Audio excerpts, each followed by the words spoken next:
Hola, buenas tardes. Bueno, estamos en la mesa de las jornadas de artes y humor del miércoles 26. Digo todo esto porque, bueno, estamos por YouTube ahora, pero vamos a quedar seguramente alojados en el futuro, así que, bueno, fijamos la fecha. Esta mesa redonda se titula Humor nómade de un arte hacia otro. Como vamos a ver, yo voy a mencionar a los panelistas porque no voy a perder tiempo haciendo presentaciones ni el currículum, sino directamente vamos a ver qué eligió cada uno de los invitados a este panel para ver cómo se vincularon con el humor desde seguramente más de un lugar, o estudiando literatura y humor gráfico audiovisual, actuación, bueno, lo que cada uno haya seleccionado, y si, bueno, si son nómades o no, después lo veremos, si se sienten identificados con la idea de algo nómade o se atrincheraron, creo que no es el caso, pero bueno. Vamos a empezar con Cristian Palacios, vamos a seguir el orden del programa. Así que, Cristian, date audio y te escuchamos. Bueno, muchas gracias, gracias por la invitación, gracias por la organización del congreso tan necesario en estos tiempos. Bueno, mi nombre es Cristian, soy investigador del CONICET, investigador asistente del CONICET. Mi tesis fue efectivamente sobre humor, pero en ese caso fue sobre la obra de Fontana Rosa. Ahí digamos, ya me vi obligado a trabajar con los diferentes medios en los que trabaja Fontana Rosa, ¿no? La literatura, la historieta y el humor gráfico en sí mismo, y bueno, no lo abordé en mi tesis, pero también es interesante que Fontana Rosa, siendo, digamos, una persona que jamás escribió una obra de teatro, es uno de los autores más representados en la escena porteña. Porque evidentemente sus cuentos, algunos, no todos, tienen un componente muy teatral. Y ahora en este momento estoy trabajando sobre revistas de humor e historietas en un periodo más o menos extendido del año 55 al 86. Además de eso, bueno, soy dramaturgo y por eso me relaciono, y actor también y director, me relaciono con el humor desde la parte artística y creativa por otros lados. Pero en este caso, y un poco adaptando el tema, en realidad el tema original que había presentado al Congreso, me voy a permitir trabajar sobre lo que a mí más me interesa desde el punto de vista de la investigación, que es efectivamente la teoría del humor, ¿no es cierto? De la investigación sobre una teoría del humor, sobre el punto de partida del que yo parto para poder pensar el humor. Bueno, en principio decir que reír se ríe de muchos modos, ¿no es cierto? Parafraseando a Aristóteles, ya sea porque lo que provoca la risa se puede, digamos, lo primero que habría que constatar es que efectivamente la risa sucede en casi todos los lenguajes artísticos, en todos los medios, en todos los formatos, digamos que no está ausente de ninguna de las artes, ¿no es cierto? La risa está en todos lados, y además porque hay diferentes tipos de risa, o por lo menos este es mi punto de vista y este es mi planteo. Entonces me parecía interesante empezar por ahí, por constatar la omnipresencia yo lo llamo lo irrisorio, ¿no? En todos los medios, formatos y lenguajes artísticos. Aunque obviamente habría que destacar que evidentemente hay cosas que se pueden, hay recursos, procedimientos humorísticos y cómicos que se pueden dar en algunos medios y en otros no. No sé, por ejemplo, no se puede hacer con música un juego de palabras, o no se puede expresar literariamente el equivalente a la mirada clown, ¿no? A la mirada del payaso cuando detiene el tiempo y mira al público. Eso en literatura es muy difícil de hacer. Sin embargo, existen efectivamente ciertos procedimientos que uno podría decir que son transmediáticos, o sea, que vinculan a diferentes medios y que aparecen de repente en las artes plásticas, tanto como en el cine, tanto como en la televisión, tanto como en el teatro, tanto como de repente en la historieta, ¿no? Por ejemplo, la repetición, el recurso de la repetición, la velocidad, el ritmo, ¿no? El automatismo, las enumeraciones caóticas, el distanciamiento cínico, son todos procedimientos humorísticos que aparecen en diferentes medios, ¿no es cierto? Bueno, como ya dije, yo trabajo mucho sobre la idea de una teoría de lo irrisorio, un concepto bueno, que yo trabajé mucho, que después, si da el tiempo, me detengo sobre por qué le llamo lo irrisorio, o por qué le volví a llamar así, porque en un momento abandoné la idea, pero ahora con la pandemia la volví a retomar. y empezar por preguntar qué tienen en común todos esos discursos que buscan provocar la risa. O sea, ya sea que lo logren o no, ¿no es cierto? Porque puede ser que busque provocar la risa sin lograrlo, ¿no es cierto? Que la risa no suceda. Algo interesante es que siempre se dice siempre que el humor y lo cómico dependen del contexto y que se encuentran socialmente situados. Esto, dicho de esta manera, es casi una obviedad. Ahora, lo más interesante de todo es constatar cómo, más allá de esta situación social del humor, aparecen procedimientos y operaciones del humorístico que se repiten a través de las épocas, ¿no es cierto? Aristóteles enumera, digamos, en su retórica, ciertos procedimientos de construcción de un chiste que son los que se utilizan hoy, por ejemplo, en el stand-up, ¿no es cierto? Entonces, lo interesante es que más allá de los contenidos propios del chiste, aparecen procedimientos que se repiten a lo largo de las épocas, y eso me parece más interesante que constatar lisa y llanamente que evidentemente, como lo es el humor, está socialmente situado. ¿Por qué hablo de lo irrisorio, que es un término que a mí me interesa, o de lo risible, o de la risa? No voy a poner ahora en cuestión la adecuación del término de lo irrisorio, pero sí quisiera pensar la cuestión de un término que abarque dos modos discursivos con los que yo trabajo, que son por un lado el humor y por otro lado lo cómico, ¿no es cierto? A mí me gusta mucho distinguir y me sirve mucho para pensar todo lo que tiene que ver con la risa, diferenciar entre el humor y lo cómico. Esta es una diferenciación que no es mía, sino que tiene una historia polémica además, porque no todo el mundo está de acuerdo con diferenciar el humor y lo cómico. De hecho, digamos, está socialmente aceptado que la palabra que engloba todo es el humor, ¿no es cierto? Este congreso se llama Jornada sobre Humor, no sé, se habla del humorista. O sea, la palabra humor se ha vuelto como una especie de etiqueta que aglomera todos los fenómenos que tienen que ver con la risa. Sin embargo, a la vez existe, digamos, toda una tradición de diferenciar lo cómico y lo humorístico.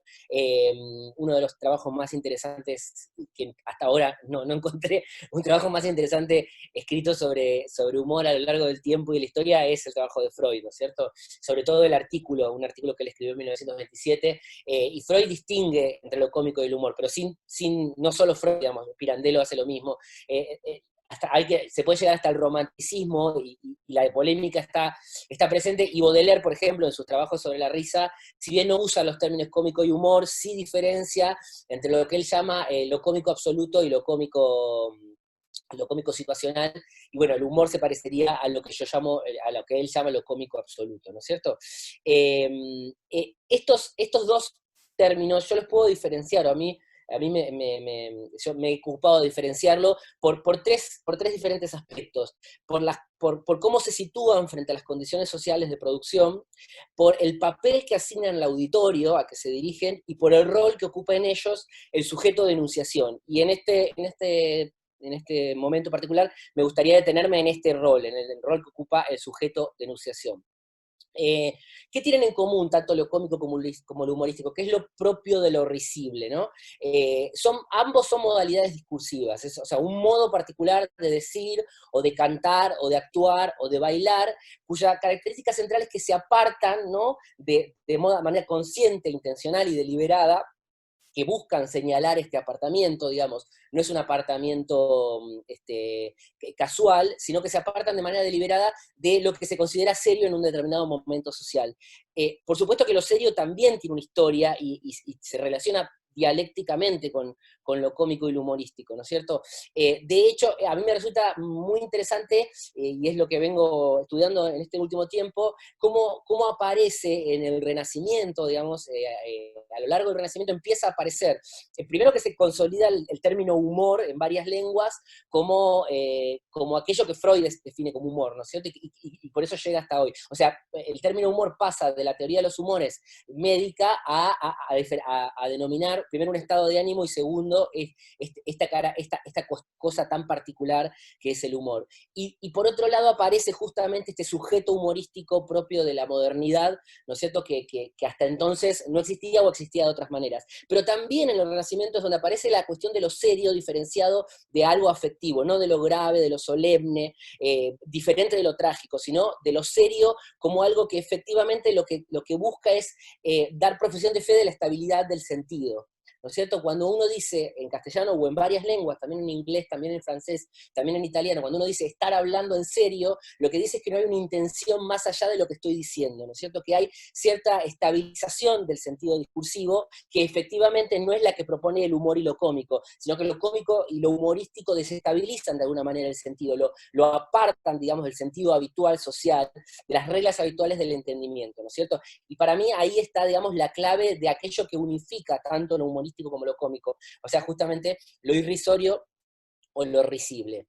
Esto que estoy diciendo es de pensar tanto en producción como en reconocimiento. O sea, se puede pensar tanto como una forma de, digamos, de producir humor, ¿no es cierto? Pero también una forma de leer. O sea, el humor no solamente es una producción, yo elaboro un chiste o hago una historieta cómica o filmo una película humorística, sino que también es un aparato de lectura de la realidad, ¿no es cierto? Cuando yo veo una señora que se cae por la calle y me causa gracia, efectivamente lo que estoy haciendo ahí es un reconocimiento humorístico, y esto es lo más habitual en lo cotidiano. O sea, en lo cotidiano más habitual que una producción de comicidad, lo que hay es un reconocimiento, ¿no es cierto? Un ver a la realidad a través de la comicidad, ¿no es cierto? Y esto también se puede ver en el mundo, digamos, del arte, por ejemplo, los programas estos donde aparecen, digamos, fragmentos, 678, no me acuerdo cómo se llama el que estaba, que tuvo muchos nombres, sección registrada, ahora no sé cómo se llama, donde toman fragmentos de noticias supuestamente emitidas como serias,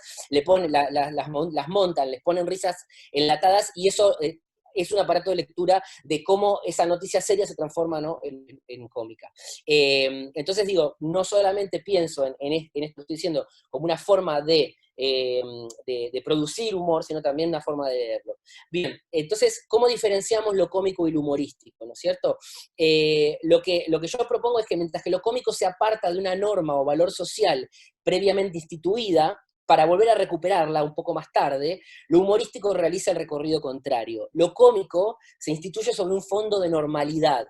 Y mientras que el cómico en última instancia descarga el peso de la burla sobre o sobre eso que se aparta de la norma, lo humorístico al revés, dispara sus dardos contra el mismo sujeto de la enunciación.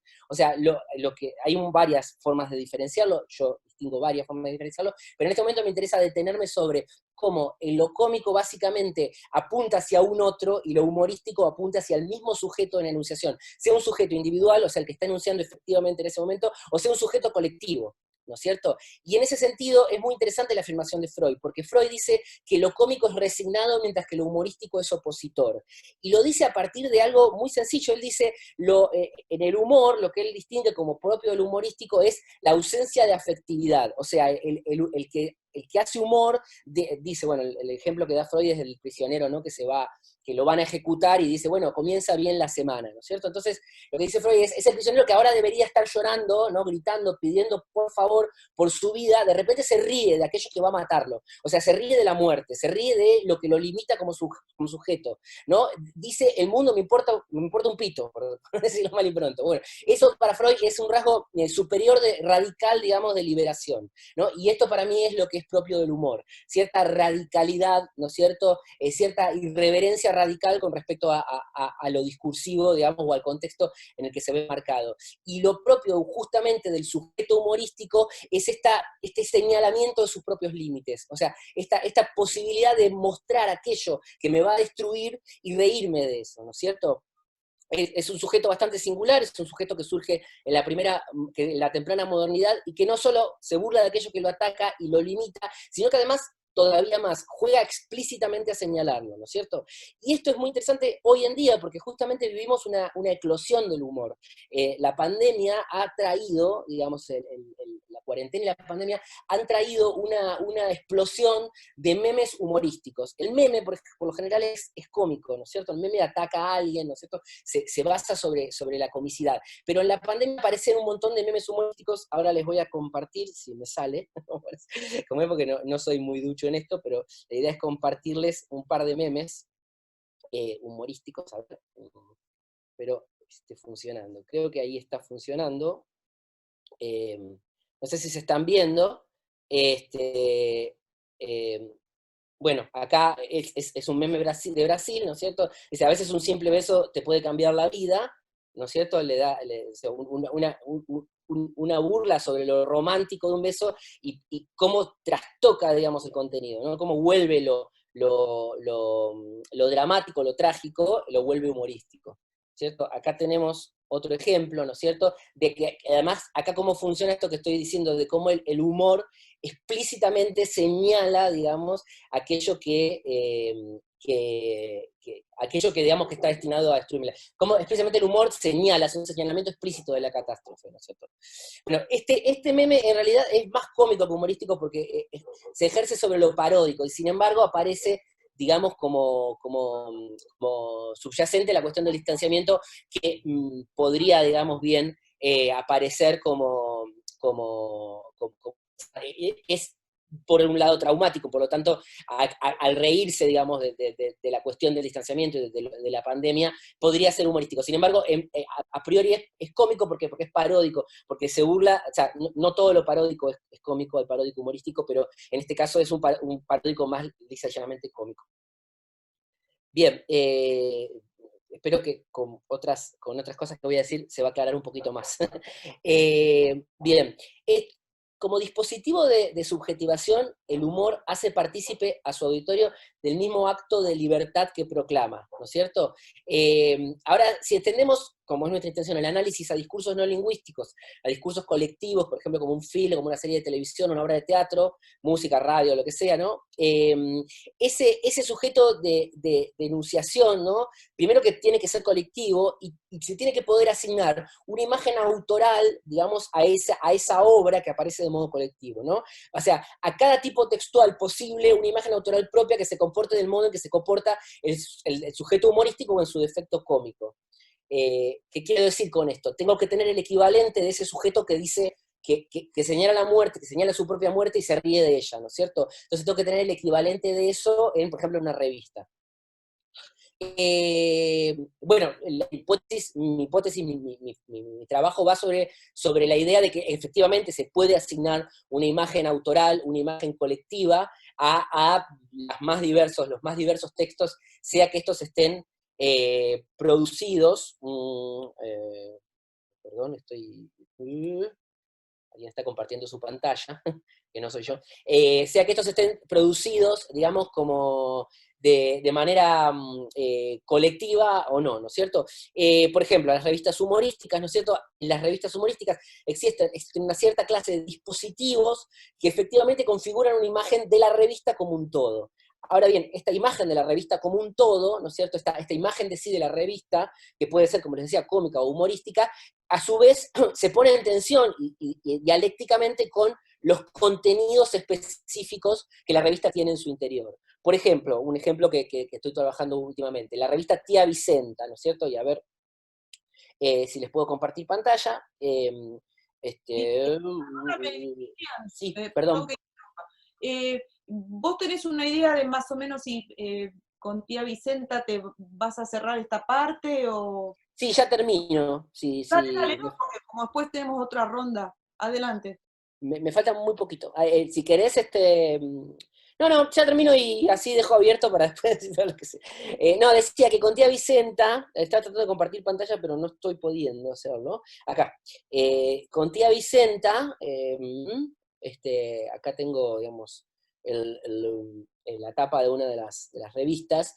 Es interesante porque, por ejemplo, Landru, pese a su imagen autoral, digamos, de cierta ingenuidad, es un autor que básicamente uno se podría decir que es cómico, ¿no es cierto? Sus procedimientos son mucho más cómicos que humorísticos. Pero hacia el interior de la revista Oski es un autor humorístico, es un autor preponderantemente humorístico.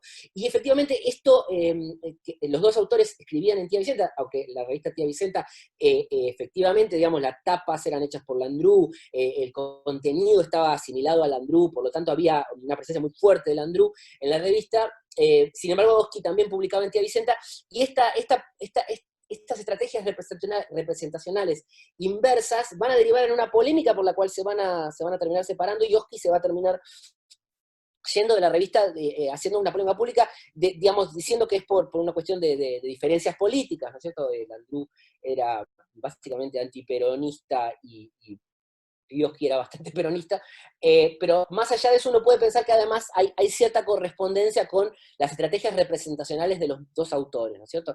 Ahora bien, lo interesante es que incluso dentro del mismo Landru, que como digo, por lo general es cómico, también pueden verse procedimientos que escapan a esta hegemonía, incluso en el interior de un propio chiste. Por ejemplo, este chiste que es básicamente cómico, ¿no es cierto? Hay una burla del presidente, ¿no es cierto? Y dice, parece que esta vez el gran cambio va en serio. O sea, es un chiste que tiene un asidero lingüístico para que se pueda, digamos, hay una, evidentemente acá sí hay una dialéctica entre lo que se ve y lo que se dice, ¿no? O sea, pero uno no se entiende sin lo otro. Pero bueno, hay una inversión, un travestimiento del presidente, ¿no? Un procedimiento más o menos burlesco que uno puede asimilarlo a lo cómico. Sin embargo, como en siempre en Landru, aparecen personajes, ¿no? Un señor de bigotes que observa desde un árbol, un perrito, ¿no es cierto? Después, acá no está el gato, pero después en todos los chistes de Landru va a aparecer el gato, que no se sabe bien qué quiere, ¿no? Y ese gato escapa, digamos, es como una especie de punto de fuga de ese cómico tradicional de Landru. Y en este caso, nada más en la etapa de Tía Vicenta, ese punto de fuga suele estar por las bajadas, ¿no es cierto? Las bajadas que están a un costado. Eh, al revés que otras revistas, como por ejemplo Satiricón, donde de repente la imagen de tapa expresaba un punto de vista humorístico y las bajadas eran efectivamente eran bajadas. O sea, eran bajadas que estabilizaban el sentido, ¿no es cierto?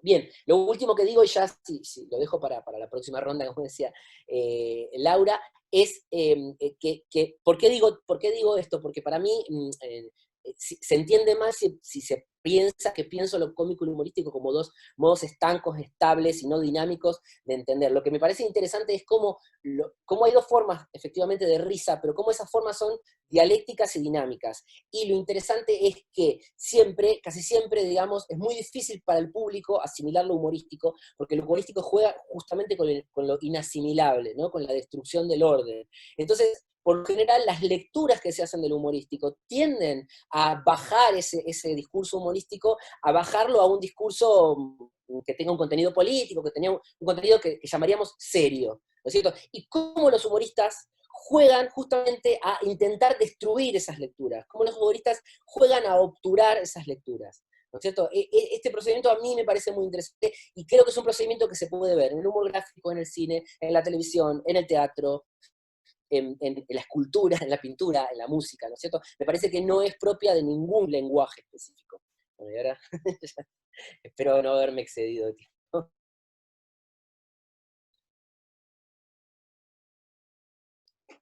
Bueno, gracias, Cristian. Vamos a escuchar ahora a Martín Pavlovsky. Y bueno, los minutos son tuyos para donde gustes rumbear. Bueno, gracias por la invitación. ¿Se escucha bien? ¿Sí? Sí. Ujú. Bueno, muchas gracias por la invitación. Siempre bueno, cada vez más raras las invitaciones así por Zoom. También son una angustia y una comicidad en sí mismo, ¿no? Yo no tengo, la verdad que Cristian me dejó apabullado con todo lo que dijo. No, no tengo tanta teorización para hablar del humor. Eh, yo vengo de la música, además, en realidad. Pero bueno, el humor, pienso, digamos, para hacer un pequeño recorrido sobre mí y del humor, y después puedo hablar un poco del humor en general,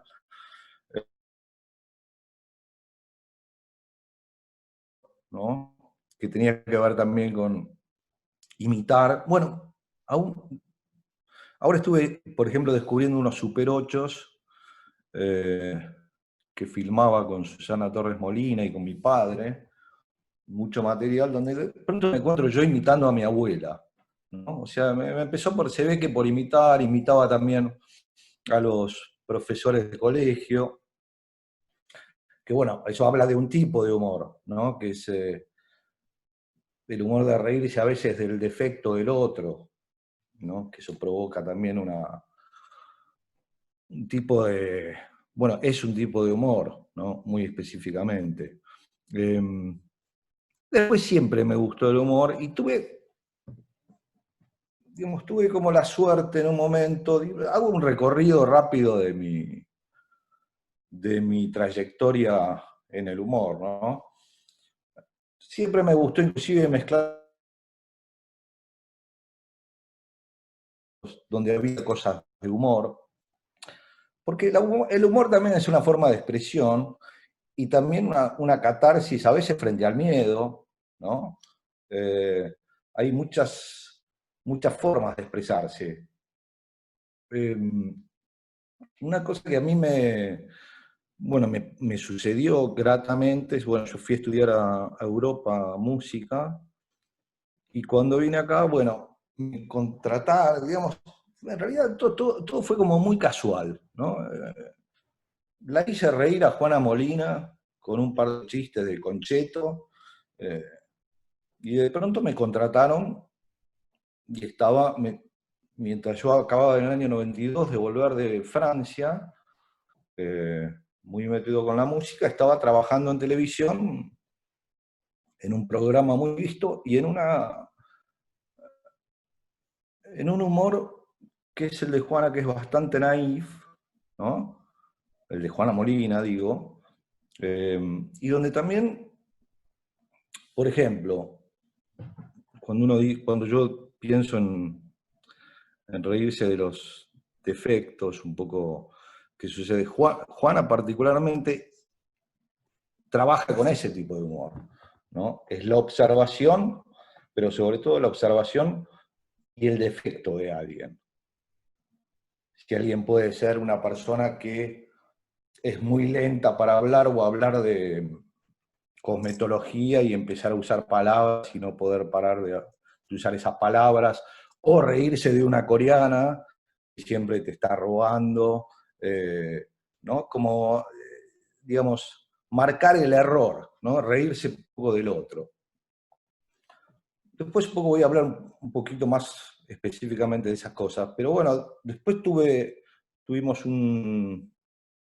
como un año y medio con ella y después quisieron retomar y no se pudo seguir haciendo, y ya no salió. A mí esto no sé si tiene que ver con el humor, pero me parece que sí, y es interesante porque se había planteado esto, nosotros cuando hacíamos Juana Molina lo hacíamos en Estrellas, en lo que soy Crónica, en un estudio donde el productor daba plata y no pedía muchas explicaciones de nada. Nos dirigía Stoessel, un director que es, bueno, que era el director después de televisión muy conocido, muy comercial, ¿no? Pero que hacía muy bien eso. Había unas risas y había muy buen ámbito en el ambiente, ¿no? Con lo cual eso provocaba que se armara como una especie de unidad muy particular, que uno inclusive no se daba cuenta, pero que las risas, por ejemplo, se reían en serio, había como una especie de mística. Me saco al productor de encima, quiso hacer otra cosa, y cuando uno llega a lo mismo, pero que no es lo mismo, es decir, lo pasó a un estudio más grande, cambió un actor por otro, no funcionó nada de lo que sucedía antes. Porque todo ese pequeño mundo, ese universo que se había fabricado y donde ya, digamos, por ejemplo, es muy curioso, ¿no? Porque uno dice, escuchaba a Cristian, dice, cuándo uno se ríe o cuándo algo funciona o no funciona. Yo podría asegurarte que, por ejemplo, en televisión empieza a funcionar cuando se empiezan a reír los técnicos. ¿Viste? Digamos, es como un termómetro. Si vos ves que las risas se ríen en serio y cuando se van se están riendo, si no son unos cartones que se ríen y quedan de acá. Bueno, ese dato siempre me llamó la atención, es como si uno dijera que los Beatles son los Beatles, lo cambio a Ringo Starr, y si lo cambias a Ringo Starr no van a ser después los Beatles, por más que no te guste cómo tocaba tanto la batería. Después tuve la suerte también inmediatamente, ¿no? Fue como una especie para mí, yo me sentía becado por una institución de humor donde me pagaban, reía mientras yo estaba haciendo prácticamente música por otro lado, ¿no? Después un día Alfredo Casero, personaje que muy particular hoy en día, pero bueno, conmigo tuvo, realmente conmigo siempre tuvo muy buena predisposición. Me invitó un día, estábamos en un cine y me dijo Pavlovsky, no sé qué, me di vuelta y me dijo, vení, quiero que hagas cha, cha, cha. Me llevó en el auto y empecé, bueno, y empezamos a hacer esto de cha, cha, cha, que ya venían haciendo ellos, como también se venía haciendo Juana Molina, y que también era un humor donde yo no lo entendía. Era un humor tan absurdo, ¿no? Que no es que no lo entendía además, sino que no podía estar porque me reía. Yo no, lamentablemente no tengo estos ejemplos, pero hay algunos ejemplos donde yo estoy haciendo sketches, ¿no? Alguno con Víctor Hugo Morales, algunas cosas de fútbol que había con Fatigati, y yo explotaba de risa. O sea, no podía mantener, eran risas reales donde me tenía que ir, pero nunca pude enganchar. Hice uno solo con Alberti, donde los dos nos reíamos tanto que en un momento nos pararon para decir, miren, no se pueden reír 4 horas porque nos sale carísimo. Esto fue lo de Cha-Cha-Cha fue muy particular porque también era una improvisación, así como lo de Juana estaba todo escrito, no había nada improvisado, aquí era todo improvisado. E inclusive con digamos, no eran reglas lo que imponía, pero sí imponía como una cierta disciplina, por ejemplo, yo recuerdo antes del programa de llevarnos a la reserva ecológica con un jeep, Alfredo, y hacernos correr a todos a las 7 de la mañana, Alejandra Fletchner, a mí, bueno, a todos los que estábamos ahí,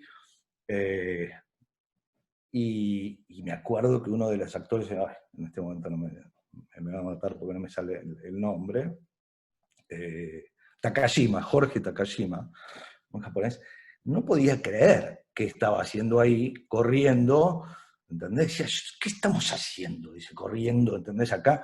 Era toda una especie de entrenamiento que no me parecía mal a mí. A mí me parecía que tenía que ver, ¿no? Bueno, esas improvisaciones, porque eran absolutas improvisaciones, digamos, eran 2 o 3 pautas, pasaba Alfredo, me decía, bueno, vos vas a hacer, sos el que ordena todo, digamos, no había mucha cosa, era como pautas de improvisaciones muy abiertas sobre ciertas cosas y había que jugársela, además era en vivo, y enseguida fue en vivo, porque, o sea, al principio era para todo el país, y un día, no sé por qué, por un partido de fútbol, se determinó hacerse en vivo. Entonces digamos, salías en vivo con algunas cosas grabadas y mucho era en vivo con toda la platea ahí. Yo me acuerdo de una cosa también particular, un día, yo seguía sin entender mucho el humor, ¿no? Todavía, digamos, de cha-cha-cha, es decir, me reía, pero no lo terminaba de entender, no sabía en qué posición ponerme. Y un día, era fin de año, y teníamos que hacer un sketch que me dice, bueno, vamos a hacer Papá Noel contra los Reyes Magos, por un problema sindical. Me dice, bueno, Pavlovsky, vos sos el moderador. Me dice, vos manejás la mesa. Me dice eso, ¿viste? Nos cambiábamos en un lugar así todo en el canal, en un lugar chiquito. Y de pronto yo no sabía, me dice, atacás vos, empezás vos. Entonces yo estaba, ¿viste? Estaba entre que tenía que decir algo, ¿no? Y empezar a ver cómo uno jugaba con ese humor. Eso viene Capusotto, que hace muchos años trabajaba con ellos, y le digo, che, Diego, mirá, me tengo que hacer de moderador, Alfredo me dice que ataque yo, era Papá Noel contra los Reyes Magos, ¿no? Entonces me dice, ¿qué se te ocurre que puedo decir? Le digo, para... Y, hace así, y entonces Diego hace así, dice, a ver, déjame pensar. Me dice, ya sé, me dice, decirle Baltasar, ¿por qué el 6 de enero? Y eso me provocó una revelación, porque era tan ridículo a la vez lo que decía, ¿no? Que en el momento que lo hice, Alejandra Fleischmann no entendía casi que yo iba a atacarla de esa forma, y también la desconcerté, porque yo venía como desde otro lado. Bueno, un poco esto para contar, después he seguido haciendo humor eh, con otros grupos, bueno, también tuve la suerte de trabajar con Saborío el año pasado en la Kermés también, donde vi muchos grupos de humor, donde yo hacía humor particularmente, y creo que el humor,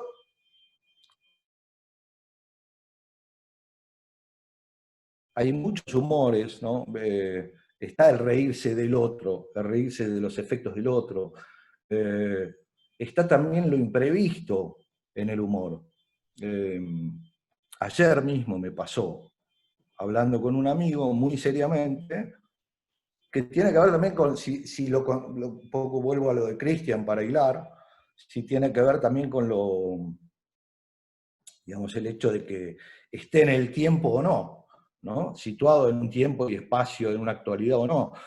Ayer me estaba hablando con un amigo que tiene humor, por supuesto, pero estamos hablando seriamente, le digo, sí, no, porque una exnovia mía está embarazada, ¿cómo te tiraste así, así? Me dice, ¿y de quién?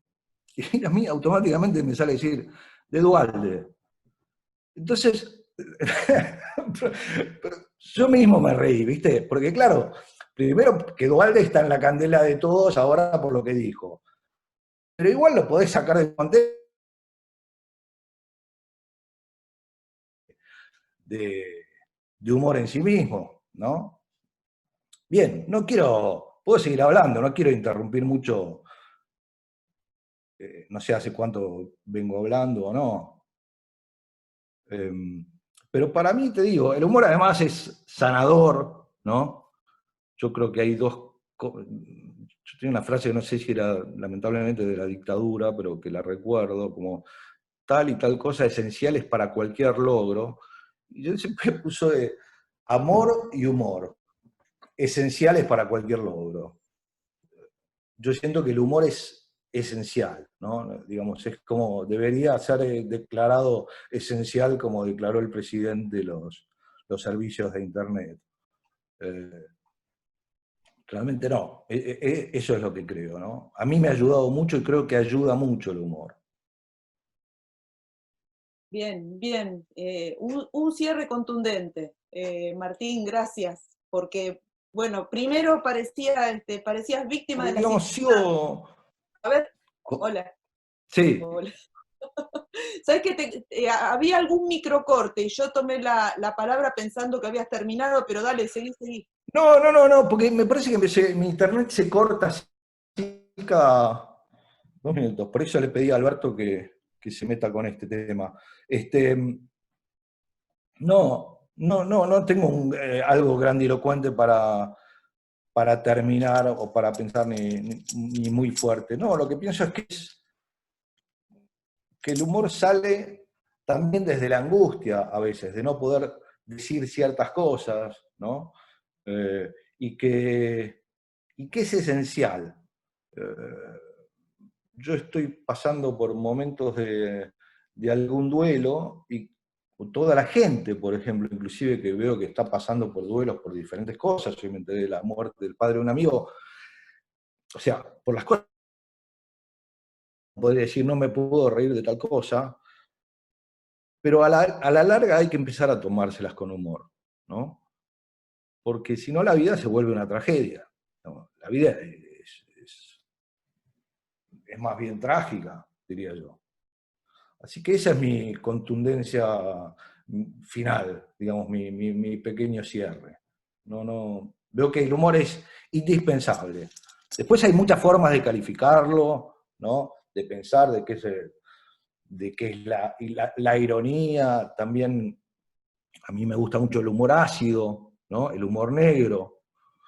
Pero bueno, ya es meternos en otra cosa. Es otra cosa que podemos seguir hablando, ¿no? Bien. Sí, sí, sí, no, yo te decía lo de la contundencia porque tu relato venía con unas casi intervenciones casuales, ¿no? Vino Juana, me dijo, vení para acá, vino Casero, y entonces de repente, bueno, terminaste. Pero bueno, después seguimos hilvanando alguna otra cosa, así podemos escuchar bueno, ahora a Alejo Révora y a Gustavo Sala, pero antes de escucharlos vamos a ver justamente un corto que los vincula a los dos. Voy a compartir la pantalla.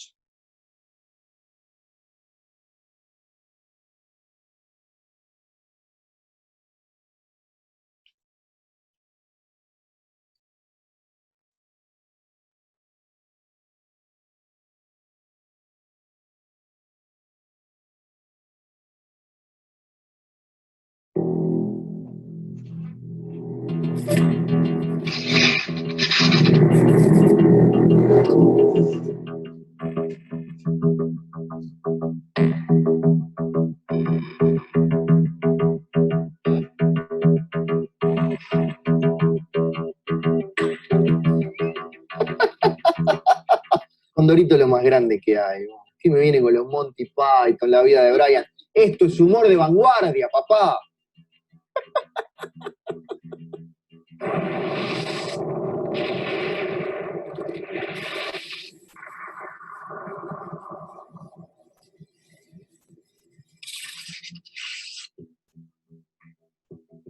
Carlos, Sí. sos vos.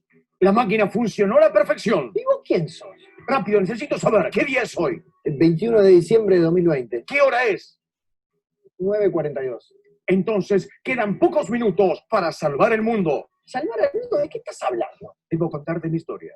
Soy un viajero del tiempo. Vengo de 5 años en el futuro. Dentro de 5 minutos, el esclavo mexicano de Trump disparará el misil nuclear y iniciará la Tercera Guerra Mundial. Miles de ciudades desaparecerán, solo quedarán en pie. Berlín, Necochea y Canelón. Los pocos humanos sobrevivientes deberán comer sus propios excrementos, porque los supermercados chinos y las vacas desaparecerán. Los dinosaurios volverán a la vida y esclavizarán a los pocos humanos que queden.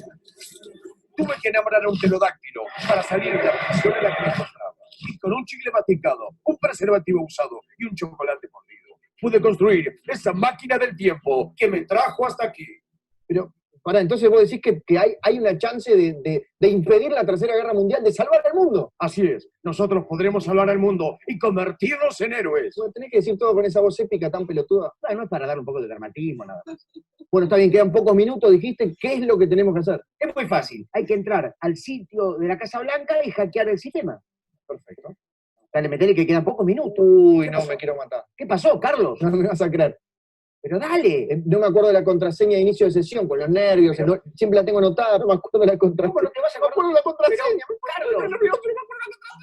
Bob Esponja 69. Dale, Bob Esponja 69. La contraseña.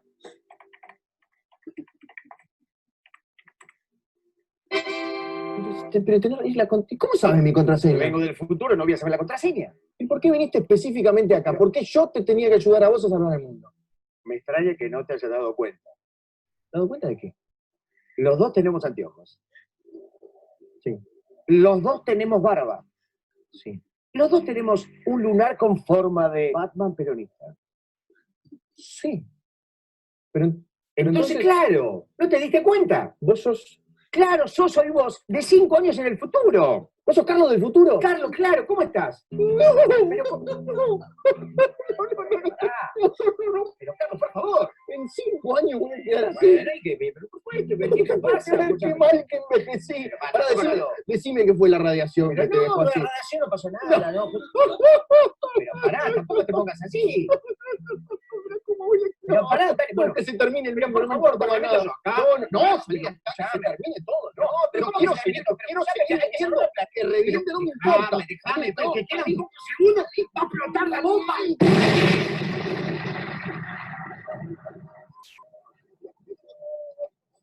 La última esperanza. Todavía queda otra solución, ¿sí? Agárrale fuerte.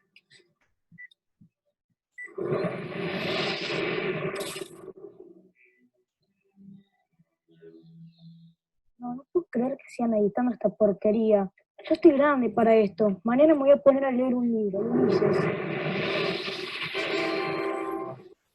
¡Carlos! ¡Sos vos!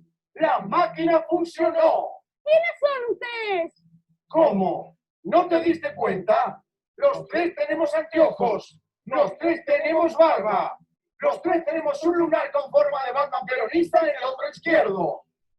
Pero, ¿eso significa que...? Sí, nosotros somos Carlos.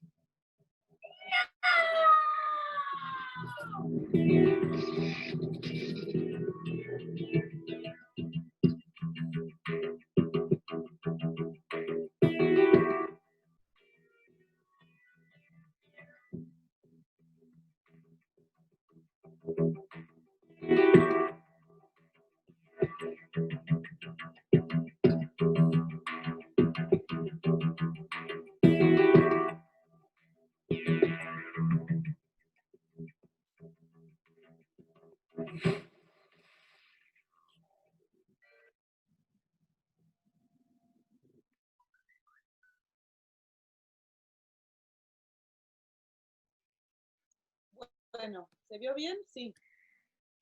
Se cortó un poquito, pero ahora les pongo en el chat el link de YouTube directo, así lo pueden ver con fluidez. ¿Se cortó mucho? No. No lo percibo, digamos. Generalmente el que lee historietas de chicos, o muchos de ellos, quieren después dibujar. No nos interesa para nada el deporte, y por algún motivo misterioso nos refugiamos en la cosa solitaria de la historieta. Puedes hacer todo vos solo. Eso es bastante...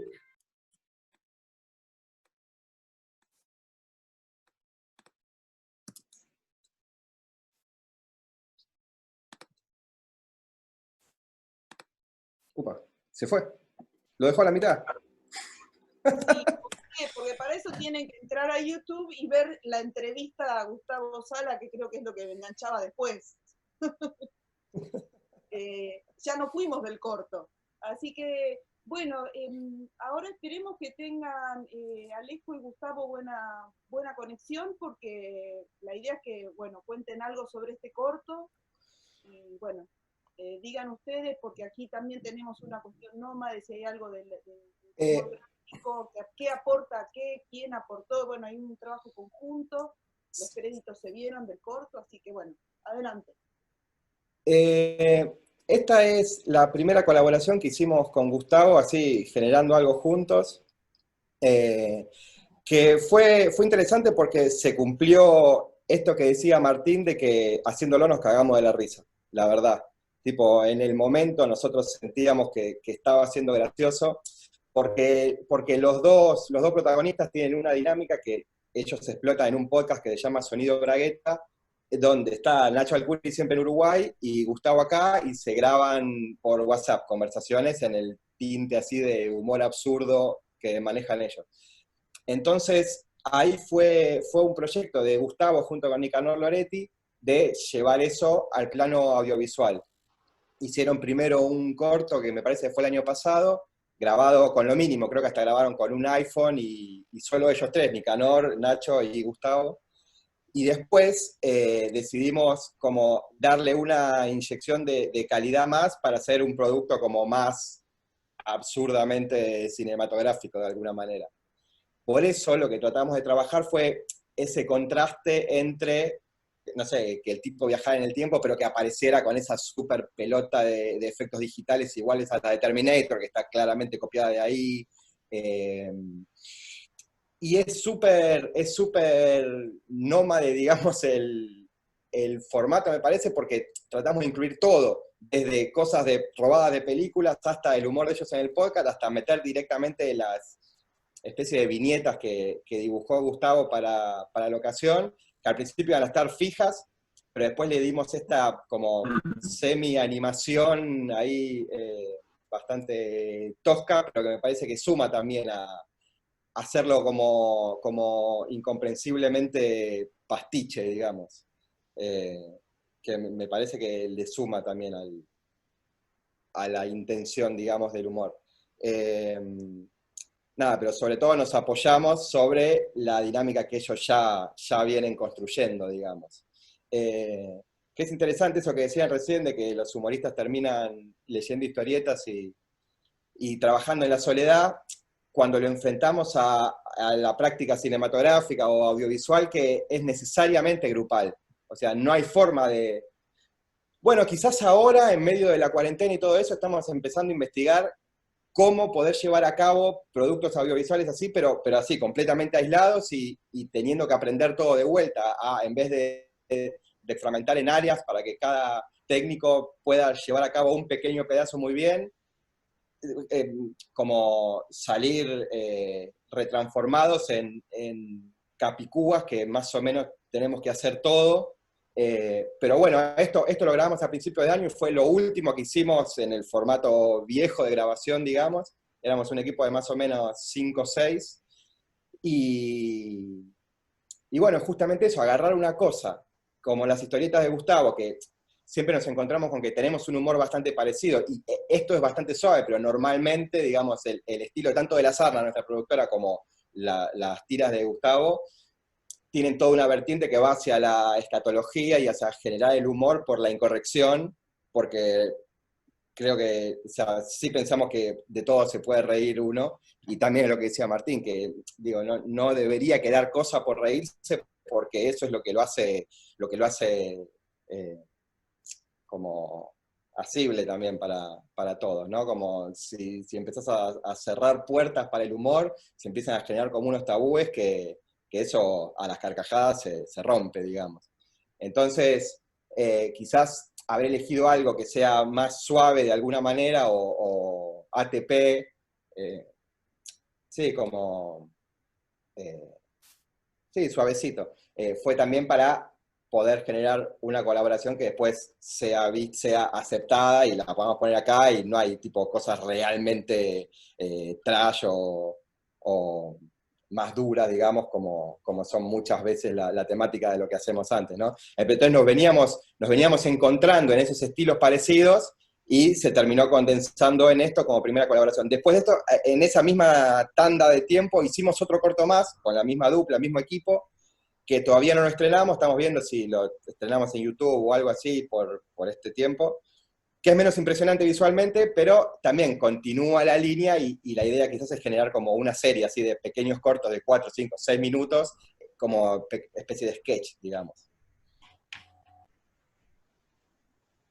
Te paso la palabra, Gustavo, a menos que hayas dejado una foto ahí, ¿te fuiste? Sí, Gustavo, no sé si tiene la conexión un poco fluctuante. Hola, A ver, ¿qué tal? ¿Cómo andan? a ver. Bien, bien. Gustavo tiene poca internet, pero Hola. mucho volumen. Lo que hiciste fue pasar audio solamente. Lejos, no sé si me ven, se escucha, veo muchas caras conocidas. ¿Cómo Sí, te escuchamos, te escuchamos. están todos por ahí? Hola, buenas. ¿Se me escucha? ¿Qué tal? Bien. Sí, dale, dale. No, estoy acá viendo los bonitos rostros de la gente. Gente conocida, veo por acá, escuchaba, gracias Laura, Alejo, impecable la exposición. ¿Se me escucha, no, lo que mis palabras lamentables? No, ¿Se me escucha, digo? Sí, sí, va bien.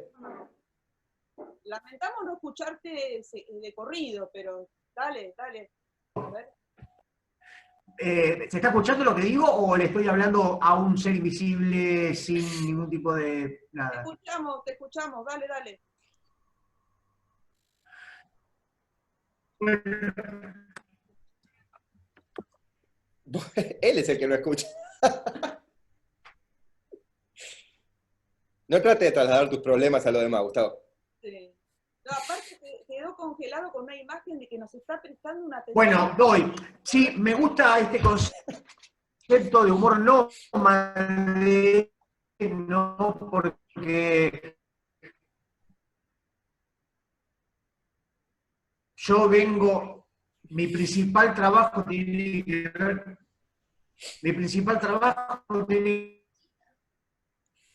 que ver con lo gráfico, ¿no? Trabajando para historietas en diarios y revistas, donde evidentemente tenemos el...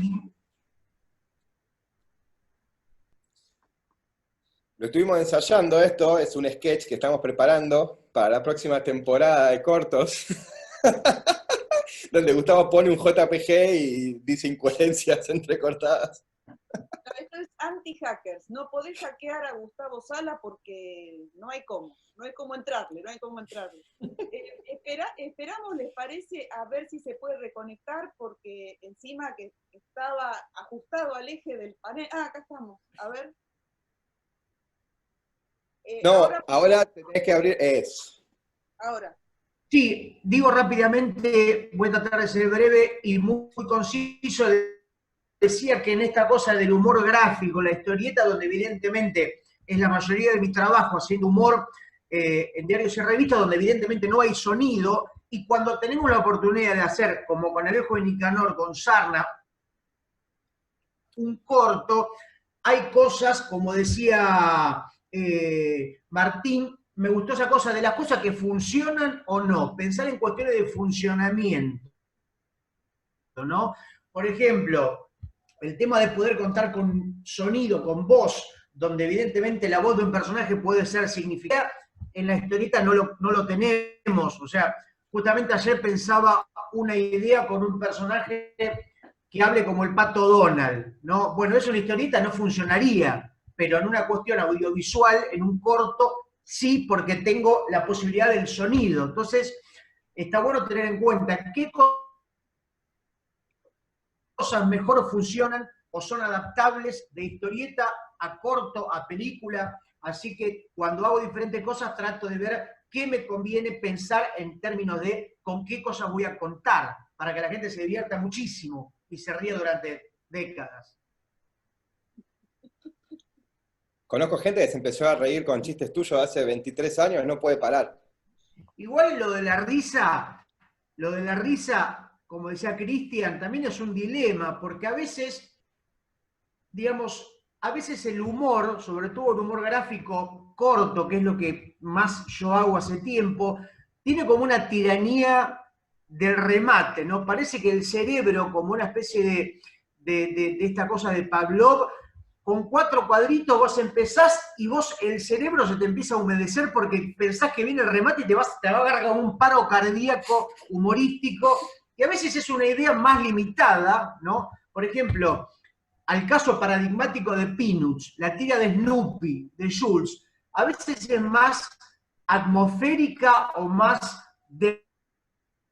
depresiva que divertida, por más que hay muchas tiras que son realmente divertidas, ¿no? Pero tiene otra densidad humorística. Y a veces hay risas que son pavotas que no necesariamente, digo, por eso quiero relativizar la risa como tal, como una cosa orgánica, y a veces es, digamos, hay tiras o ideas que por ahí no me reí como una risa sonora, pero sí me quedaron como en el cerebro como una cosa que va generando en el tiempo. Creo que los mejores chistes o las mejores ideas son buenas, o el tiempo determina que una cosa es realmente buena. Que yo, si nos acordamos de un sketch de Cha Cha Cha o de Monty Python o un chiste de Landru, 30 años después, evidentemente era porque era bueno o porque realmente le dimos importancia, y habrá otros chistes que los leemos y son risas completamente menores y pavotas y no tienen la misma densidad.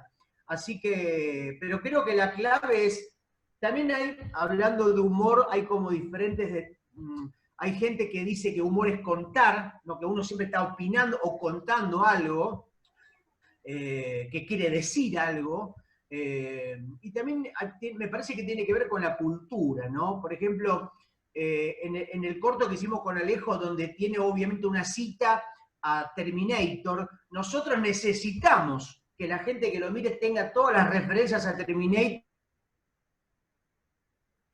para que se entienda claramente que hacemos un chiste con eso. Quien no sepa qué es Terminator probablemente no va a tener las referencias completas y se va a perder de este mensaje, ¿no? Entonces, a veces también tiene que ver las decisiones. Yo trabajando para un suplemento de rock o de cultura joven en Página 12, puedo hacer un chiste, quizás con Él mató a un policía motorizado o con algún sello indie que probablemente sepa, o con Woz o con Louta, y probablemente en una revista del sindicato de los porteros o de otra cosa, quizás no funcione de la misma manera. Entonces, a veces digo, son todo un montón de cosas que uno se pregunta a la hora de qué necesito contar, cómo, qué información necesito contar para que la cosa funcione. Como la película de Larry David o de Woody Allen con Larry David, que creo que se llama así, que la cosa funcione o algo así. Bueno, creo que me voy a callar y que siga Alejo o que siga Laura o mucha gente que tendrá para decir cosas realmente notables.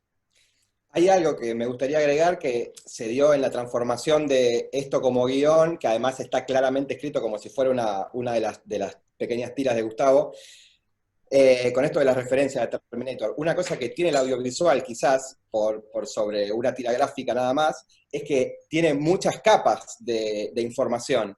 Entonces, ahí vos podés sobrecargar todo, y el que la pesca por ahí. No conocés Terminator, pero no está tan basado en eso. Después entendés que viajó en el tiempo, y en el camino viste un efecto especial, por lo menos vistoso, pero ahí tenés al mismo tiempo el metamensaje ese, más la figura humorística de Gustavo que llega con toda la ropa hecha jirones, por más que pasó hace 5 años de ese fin del mundo, y el sonido, cómo trata la voz, cada una de esas cosas que no tiene que apoyarse solo en una, como si fuera una tira que tiende hacia el remate. Acá vos podés tener micro chistes entre medio, o micro humor entre medio, que te va generando y va construyendo como una cosa de apilar hacia el final. Después hay algo con lo del remate o no remate, que en particular Gustavo tiene un estilo bastante recurrente, que es esto de armar pequeñas historias cíclicas, que eso para un cortometraje es buenísimo. O sea, acá se ve, o sea, vienen y después van de vuelta, y en el siguiente corto que hicimos pasa lo mismo. O sea, son situaciones que se repiten modificando en función del humor. Entonces, eso ya traía un formato bastante trasladable, digamos. Sí, me gustaría agregar una cosita, incluyéndolo Martín, y la cosa de la música, ¿no? Me parece que, por lo menos en tiras cómicas o en cortos de formato breve, es fundamental. Yo lo imagino como canciones, ¿no? Como esta cosa del tempo, ¿no? Que viene un desarrollo y termina, ¿no? Como una especie de gol. Uno creo que cuando hace tiras o cortos quiere hacer pequeños goles, ¿no? Con que la cosa cierre y esté todo, que la cosa que vos sepas, por más que no diga fin, que evidentemente terminó, por más que sea un final abierto. Y me parece que ahí hay un paralelo con las canciones, sobre todo por ahí canciones punk, ¿no? Por ejemplo, el tema de Strokes, el tema Reptilia, que va... Ya está, terminó. Y te quedas contento, ¿viste? Es como cuando vas a ver, no sé, un show. El show te da un montón de canciones, en un momento el artista tiene que terminar y que la gente sepa que terminó, pero que estuvo bien, que no tocó ni 5 horas ni 40 minutos, ¿no? A veces también el tema del tiempo justamente es como relevante, tratar de no poner información de más ni de menos, ni hacerlo muy largo o muy corto. Y bueno, evidentemente, como decía Alejo, digo, y una cosa más, el tema de la cultura, ¿no? Digamos, si hacemos un chiste con la referencia a Soy tu padre de Star Wars, probablemente lo entienda, es una cosa que está culturalmente muy instalada, ¿no? Ya eso como que lo tenemos adentro. Ahora, por ahí se hago una referencia con la película Reanimator, o una película o una cosa más de culto, ahí ya estoy acotando a la gente que tiene esa referencia, que se empieza a achicar. Entonces también tiene que ver esto con las decisiones y con tratar de que la cosa funcione. Otra vez volviendo al funcionamiento del humor. Sí, y también me parece que en el momento de la práctica del audiovisual hay que estar, o sea, nosotros en particular estamos siempre muy abiertos y consideramos este cinepunk que hacemos como siempre permeable a lo que está pasando en el momento, porque siempre es cine hecho sin recursos. Entonces, por ejemplo, todo lo que está ahí es la oficina donde trabajamos nosotros y todo reacomodado para ese momento. Pero, por ejemplo, que tenga un cartel que diga Carlos del presente y que después esté en Carlos del pasado y así, eso surgió en el momento porque estaba el cartelito ese y era tipo, pará, incluyamos un chistecito más. Y eso no estaba guionado, no estaba nada, era simplemente estar despierto y no estar encaprichado con la idea de lo que vas a hacer, porque siempre puede mejorar un poco. Entonces de repente mirás, ves el cartel, y se lo dijimos, che, ¿y este cartel que se puede escribir algo? Y fue Nacho Alcuri que dijo, y pongamos Carlos del presente. Y automáticamente ya tiene un chiste más. Revolviendo en las estanterías para completar el escritorio apareció ese libro de Cavallo. Y ponelo ahí, es un chiste más. Por ahí lo ves, es detalle que te cuenta. Por ahí lo ve un finlandés, ni sabe quién es Cavallo. Pero hay una cosa más, y son estas miles de microhumores que construyen al asunto grande, que es lo guionado y es a lo que hay que atenerse, digamos. Pero es así, como estar atento y permeable a la realidad, digamos, a los elementos que puedan surgir en el momento. Sí, a mí como humorista me parece que una de las cosas, o sea, yo prefiero, me parece que un chiste o una historieta sea mala, o que me digan, che, qué floja, o qué malo el chiste, a que no se entienda, a que no comunique, ahí me tengo que hacer cargo de un error narrativo, o de que está mal contada, ¿no? Viste que a veces nos pasa, porque ves una película o ves una historieta y no sabes si el problema es tuyo, si está mal contada, si hay un ruido, por lo menos digo, que se entienda lo que yo quiero, que uno tenga como autor o autora el control y que se entienda lo que uno quiere contar, hacer que la comunicación, porque esto en definitiva es contar, ¿no? Contar, cantar, es hacer una historia o un relato, por más que sea experimental o más tradicional, que se complete cuando del otro lado se entienda. Bien, bueno, entonces ahí hago una pequeña intervención porque quiero darle la palabra a Laura, pero entonces en relación con lo que decía Alejo y con la larga experiencia de Gustavo en el humor gráfico, el corto tiene unas enormes ventajas para reducir ese riesgo, ¿no? Ese riesgo de lo gráfico, que jugaste más a ese efecto condensado en un globito o en la última viñeta. Da la impresión, por lo que cuenta Alejo, que es una experiencia muy satisfactoria la del audiovisual, ¿no? Sí, yo digo dos cosas más. Bueno, primero sí, que trabajar... Laura, pero me interesa, dale.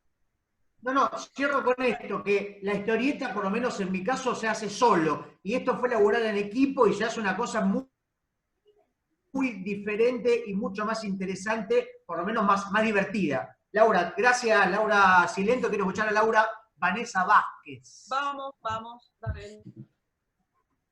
Adelante, Laura. Desmuteate. ¿Nos escuchás? Ahí estoy. Ahora sí. Ahí estoy. Bueno, primero decía gracias acá a mi tocaya, Laura, que no te conocía personalmente. Un placer que me hayas convite. Es lindo verlos en este contexto extraño, Gusti, te extrañaba. Y ya tengo una pregunta para vos, que era con esta cuestión del remate que hablabas recién en tu trabajo. Pensaba en las historias de Instagram, esto para los dos, también para Alejo, ¿no? Pensamos en las historias de Instagram y en el remate, que no sé si está pensado, para Martín también, ¿no? Como con este nuevo formato, si el remate sigue cabiendo como circunstancia del humor visual. Y bueno, yo vine aquí a aburrirlos un poco, perdonen, y voy a leerles. No apaguen las pantallas.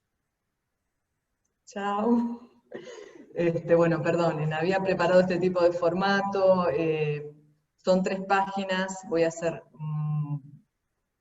prolija, voy a tratar de ser breve, y bueno, sé si soy una chica aburrida, ¿qué va a ser?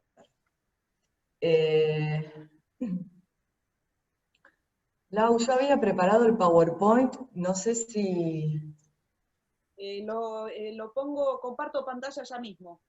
Dale. En realidad, a ver, disculpen, todos conocen la Fontana Rosa y Copy, pero lo que hice fue poner algunas imágenes para que la lectura sea más copada por ahí, con ese fondo.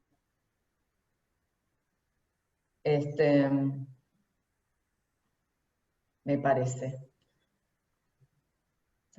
Esa es sería la primera. ¿Me escuchan?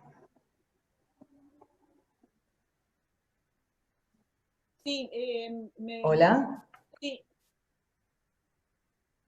Porque Sí. yo no los veo, pero se escucha perfecto, listo. De primera diapositiva, por lo ¿Seguro? menos. A ver. Porque no veo nada, mírese ahora mi escritorio. Ah, qué problema. Nosotros vemos bien la imagen y te escuchamos bien.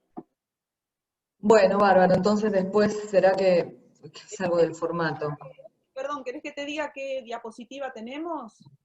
No, que corra, Lau, que son 6, sí, no pasa nada. No es tan... Pero lo que pasa es que ahora veo mi escritorio, no los estoy viendo. ¿Ustedes me ven a mí? Sí, perfectamente. Sí. Ah, perfecto. Bueno, trayectorias descentradas en el humográfico nacional, una mirada sobre Copy y Fontana Rosa. Lo primero para preguntarse es qué pueden tener en común Copy y Fontana Rosa. Esta lectura breve justamente tiene que ver con un trabajo más amplio, un libro ya de largo aliento sobre Copy, uno sobre Fontana Rosa. Estoy tratando de cruzar la vida y obra de ambos. La intención justamente de la conversación es pivotear y a partir de estas trayectorias de narradores y dibujantes aparentemente distantes entre sí, las articulaciones posibles en esa zona periférica de los medios, cuyos andariveres trazan operaciones siempre contradictorias y complejas. Es la obra de dos narradores de públicos populares y altos, clásicos y marginales, consagrados y siempre desplazados de su centro. Entiendo que en la obra de gráfica y narrativa de Fontana Rosa y de Copy pueden advertirse casi como en ningún otro caso esa condición múltiple y solapada de los límites del humor gráfico en la literatura o los límites de la literatura en el humor. Entonces voy a trazar una serie de relaciones entre dos mundos acaso imposibles. Y armé como una suerte de decálogo. 1. Copy y Fontana Rosa son narradores, ya sabemos, de los dobleces. Aquí podríamos comenzar a hablar de los sentidos oblicuos, de esas figuras espejadas de sus personajes, ¿no? Esto es lo más obvio. Pero no me quiero referir aquí a solo Copy y Fontana Rosa en tanto historietistas u humoristas. No, lo que quiero es resaltar en ambos la condición de la escritura gráfica y la impronta de la letra por sobre la imagen. En ambos casos se advierten los límites de la historieta en la literatura, ¿no? Como hablaba recién. Son casos en los que es posible bucear en las condiciones de expansión del territorio de los dibujantes. Ahí Gustavo hablaba recién de la cuestión nómade, ¿no? Es eso precisamente. La expansión del territorio de los dibujantes y guionistas migrantes, anfibios, hacia otras zonas de trabajo y de profesionalización. Recién veíamos el corte y esto tenía que ver justamente con ello. En la obra de los dibujantes, la experimentación es un movimiento dominado por la inestabilidad de los lenguajes, lo que expone como propuesta una de las problemáticas derivadas del campo de estudio sobre humor e historieta. ¿Cuáles son los límites entre historieta, humor y literatura? Y puntualmente, ¿cuáles son las continuidades y las rupturas entre soportes, medios y lenguajes? Y aquí siguiendo marcos teóricos más amplios, quizá más sesudos, por escrito lo podría desarrollar más, pero quisiera ser breve, insisto.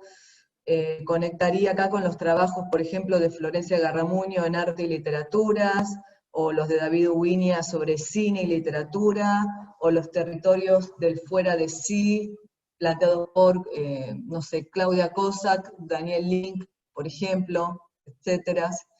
Estos casos de estudio nos posibilitan poder comprender las relaciones, reenvíos, pasajes, discontinuidades entre campos disciplinares, historieta, literatura, de nuevo, y de manera más amplia indagar en las formas de inespecificidad en el arte.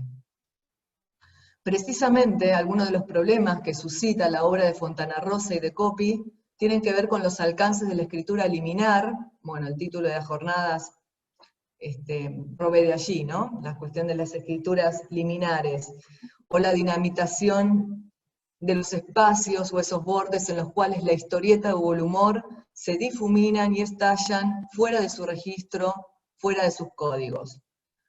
Fontana Rosa parece ser el autor modélico que puede atravesar confortablemente géneros y lenguajes, la novela, la historieta, el guión publicitario, y emplazar su obra en un arco temporal y en un territorio nacional.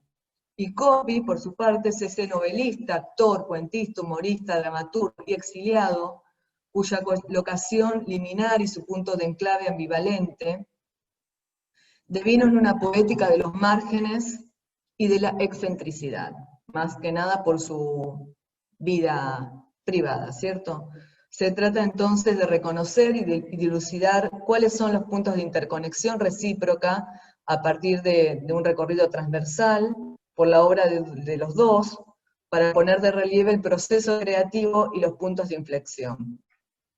Yo acá voy a hacerlo sintético. Ambos son desubicados, descentrados, marginales, nunca marginados, siempre desplazados de su centro. Ahora bien, mientras que el itinerario artístico y literario de Coppi fue leído desde las vanguardias, aquí me apoyo en el marco teórico, la bibliografía, ¿no? Y en tanto figura contracanónica, contrahegemónica, la producción justamente historietista y narrativa de Fontana Rosa ha sido interpretada en clave nacional y popular. Son como dos grupos de intelectuales. Quienes leen a Coppi tienen determinados intereses políticos, quienes leen a Fontana Rosa otros. Esa es un poco mi hipótesis. De allí que me parece interesante, y no puedo abrir demasiado justamente el tema, pero estoy intentando avanzar en esa problemática, que supone a su vez discusiones justamente teóricas, intelectuales, alrededor de cómo se conforman los estudios sobre la cultura masiva y popular en la Argentina. Y finalmente la cuestión de la nacional, ¿no? Fontana Rosa es ese rosarino que, como ya sabemos, no lo hace del todo argentino, y en la producción copiana, el Río de la Plata se configura como espacio diferencial frente a la nación y un lugar externo, ¿no? Al mapa y al territorio, donde todo es transformación y pérdida para Coppi. Esto especialmente se pone de relieve en sus novelas. En esos intersticios imaginarios acontecen las ficciones de ambos. El desafío lleva implícita la pregunta por las relaciones centro-periferia y por el modo en el que la historieta y la narrativa fueron leídas en esa intersección. La problematización de los imaginarios nacionales es constitutiva de una poética del exilio, y fuertemente en Coppi, en la que el mito del origen y el desplazamiento funcionan como dispositivos artísticos y de fabulación.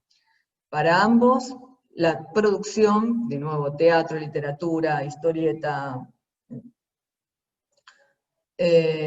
cine, la producción se construye de manera invertebrada. Una vez alcanzada la frontera de lo decible, en cada medio, buscan ponerla en relación con la siguiente y continuar su producción. Recién se hablaba un poco de esto. Sin interrupción ni corte, ¿no? Se trata de una apuesta trans, antes que una opción por la crisis, en donde la conexión y yuxtaposición opera como narratividad positiva. No importa tanto lo que sucede al interior de cada soporte, o sea, de cada lenguaje, sino lo que pasa allí en el punto de contacto. De allí que sus obras, como una suerte de corpus rizomático, algo así, tienen la facultad de una escritura o de un dibujo que por su naturaleza solo es funcional, siendo incompletos. Bueno, y para cerrar, en ambos se puede rastrear la migrancia, ¿no? Esa extranjeridad de lo nacional. En sus obras se puede indagar una condición múltiple de la memoria de los medios que remite a las transiciones de los géneros populares a los mediáticos, a las dimensiones de la enunciación transpositiva, acá especialmente en la obra paródica de Fontana Rosa es muy claro esto, y al juego entre soportes y formatos.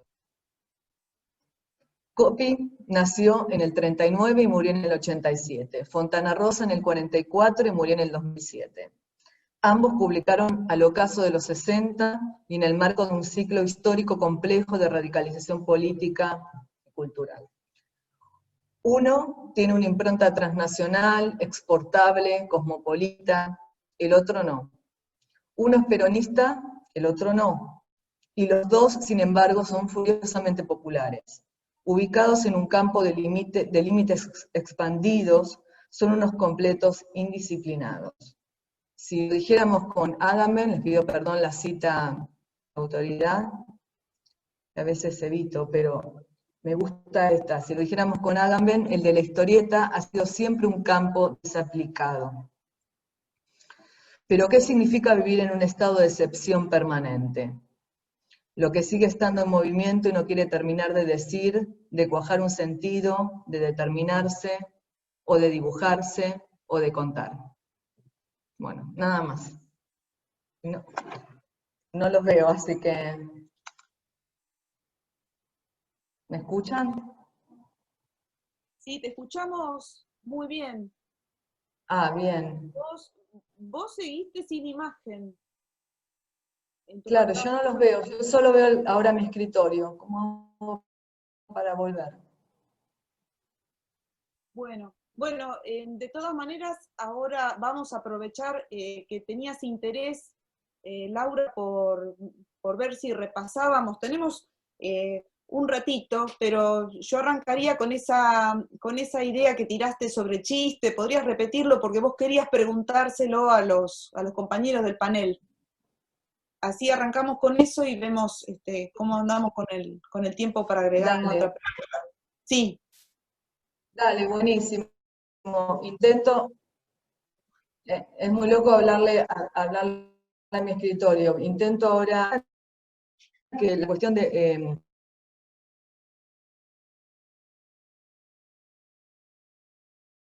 a ver. Eso es tener lejos del suspenso. Bueno, del remate, que está en cara especialmente a la tira gráfica, ¿no? Sí, a ver, me parece que... pero también pensaba, el remate está en todo. Sí, Laura, se cortó. A ver si podés retomar la idea. En todo, a excepción... A ver. Inclusive está en el continuará. Sí, qué paradoja. En el folletín también está el remate, ¿no? Te dejo picando para que sigas leyendo. ¿Cómo funciona eso en un formato con las historias, con determinado tiempo medido? La conexión o la desconexión. Bien, se quedó redonda la idea a pesar de los pequeños cortes para Martín, para Gustavo, Cristian, Alejo. ¿Quieren decir algo sobre eso?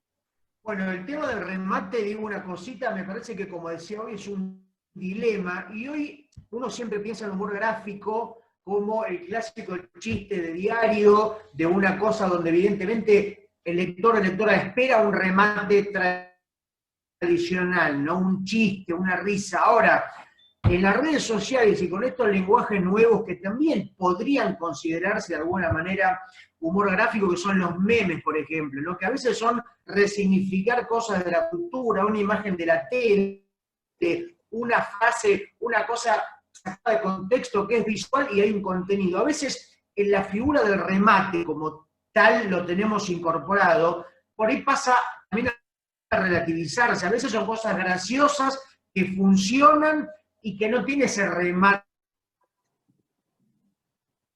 tradicional del chiste de todo. En un momento hay que ver qué pasa con el tiempo, ¿no? Los memes de acá a 30 años, ¿qué pasa con eso?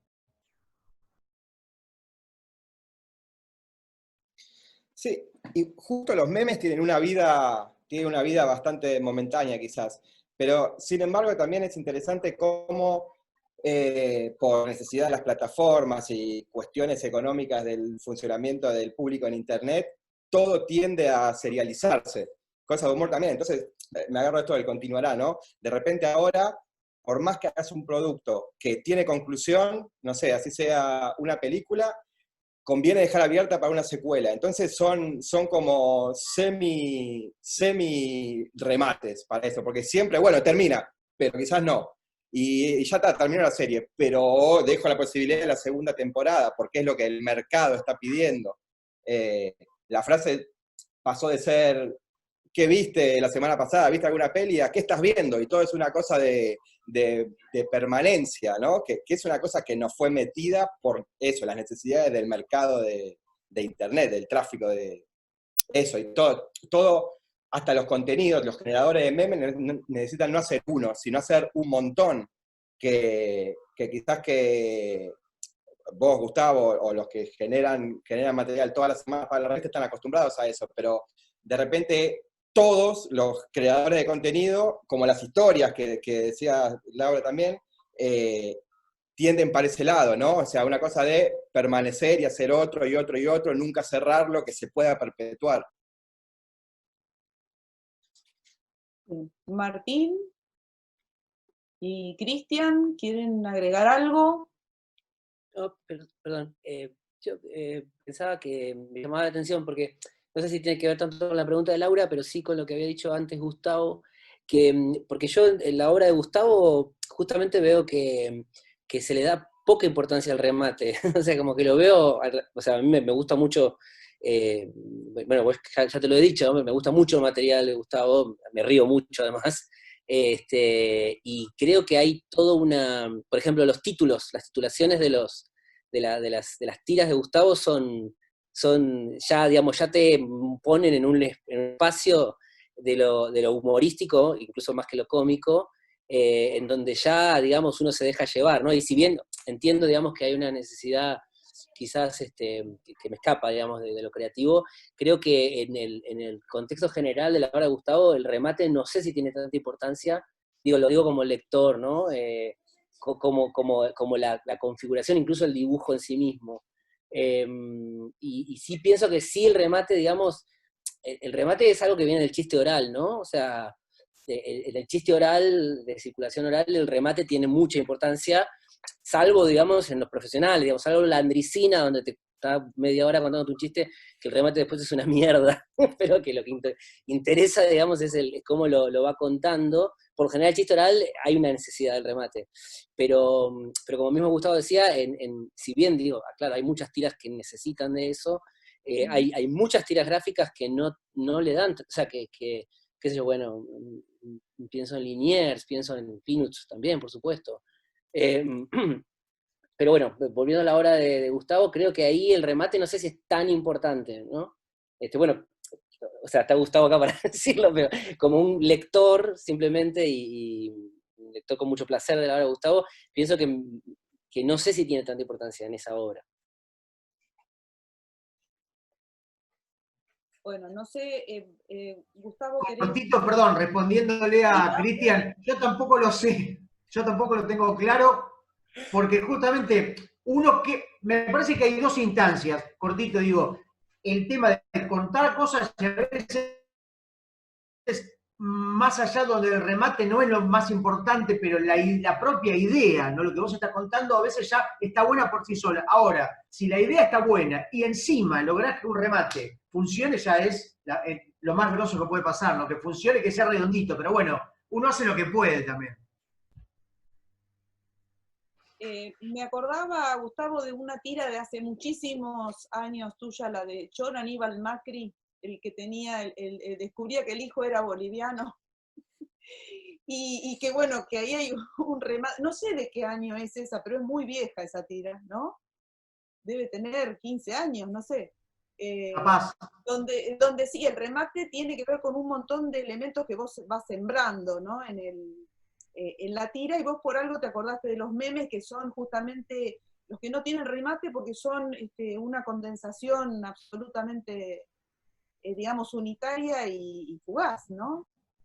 Claro, digo, también tiene que ver esto con el espacio que vos tengas, ¿no? Porque en un chiste de Fontana Rosa, por ejemplo, que es uno de los maestros del chiste único, de la viñeta, ¿no? De diario, ahí tenés que ya, el chiste tenés una sola instancia, no podés contar y llegar a un remate. Es el remate, está como adentro al mismo tiempo. El meme me parece, creo que hay memes consecuencias también, pero bueno, es como una especie de, como Pokémon que evolucionaba, el meme es como una especie de chiste que tiene otra instancia más, no sé. Ya lo dirá Laura, que me imagino que habrán ensayos que ya estén analizando en perspectiva los memes y los nuevos lenguajes del humor y cómo también la gente los consume de otra manera, no sé. Sí, sí, hay. Los hay. Y no sé, en el caso de Martín, porque Martín nos puso con una situación de estar expuesto a una improvisación, a una cosa imprevisible que pasaba con la filmación de Cha Cha Cha o de Juana y sus hermanas, pero más que nada me dio la sensación de que con Casero tuvieron algunos como momentos de estar ahí como a expensas de no saber ni siquiera cómo seguía la cosa, más allá del remate, ¿no? Pero si te enganchaste con esto que se está comentando y lo podés relacionar con las situaciones que vos contabas.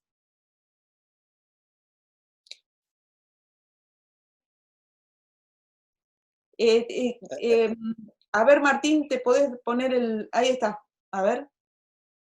¿Te podés poner el sonido? ¿Se me escucha ahora? Sí, sí. No, pensaba justamente en tantas cosas que hay falta de remate y que como tiene que ser una sola instancia, ¿no? Pensaba también en la cantidad de chistes de Quino donde son una sola instancia y son muy cómicas, ¿no?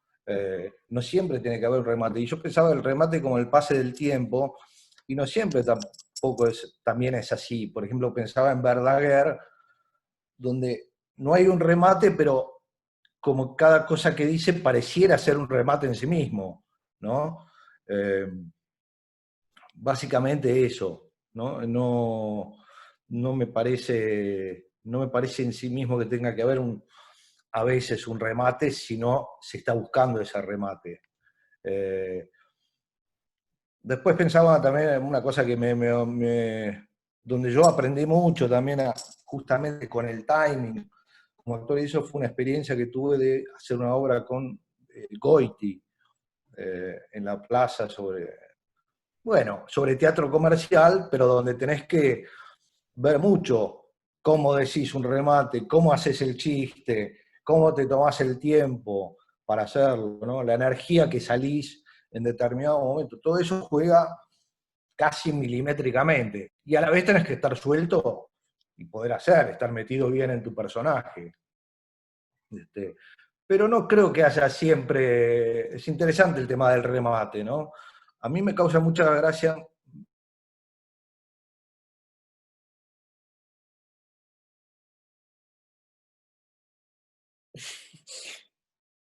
No lo vamos a saber. Algo lo mataba de risa. Cierto que hay un chiste de Quino que me gusta mucho, es un concierto. ¿Se escucha? Sí, ahora, dale, queremos terminar bien. Dale. Un chiste que me gusta mucho es de Quino, que están en un concierto y se cae la lámpara del Colón, ¿no? Y hay varios muertos, ¿viste? Pues se cae porque hay un tipo que está escuchando en la lámpara. Se cae y la reacción de la gente es... Entonces, es muy buena la contradicción de los muertos con gente que quiere escuchar un concierto. Y además se está hablando de la clase social que va al Colón, etcétera, etcétera, etcétera.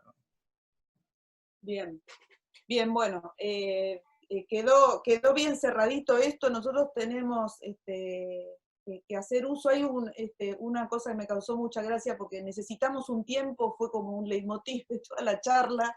Este corto está muy bien titulado, y bueno, logramos sacarle jugo al tiempo y a la conexión un poco irregular. Espero que haya quedado bastante limpio, y bueno, les agradezco muchísimo a Cristian, a Martín, a Alejo, a Gustavo, a Laura, que bueno, que hayan pasado este rato hablando en la situación más sedentaria que podemos tener, hablando de los nómades. Bastante paradójico, pero se logró. Así que bueno, muchísimas gracias. Muchas gracias. Gracias a todos. Chao. Me gustaría aprovechar una pastillita. Este corte fue el último que hicimos antes de la cuarentena. Desde ese momento hasta ahora produjimos una miniserie que estamos estrenando en YouTube, que tiene como un tinte de humor melancólico, y transcurre en la Tierra y en el espacio, completamente grabada en aislamiento, nadie se vio con nadie, y fue como una forma de reestructurar el trabajo de cine a, bueno, laburar por Zoom y por WhatsApp. Eso, mañana, el viernes se estrena el último capítulo, son 4 de más o menos 10 minutos, o sea que la temporada completa de 4 capítulos se ve en 40, lo cual está buenísimo, y se llama Estrella Fugaz y está en YouTube. Así que eso los invito, si quieren ir ahí a dar una vuelta. Sí, para ver cómo hace el interior de una nave espacial, que está bárbaro. Exactamente, y todos solos. Sí. Bueno, muchísimas gracias. Muchas gracias. Chao. Luego.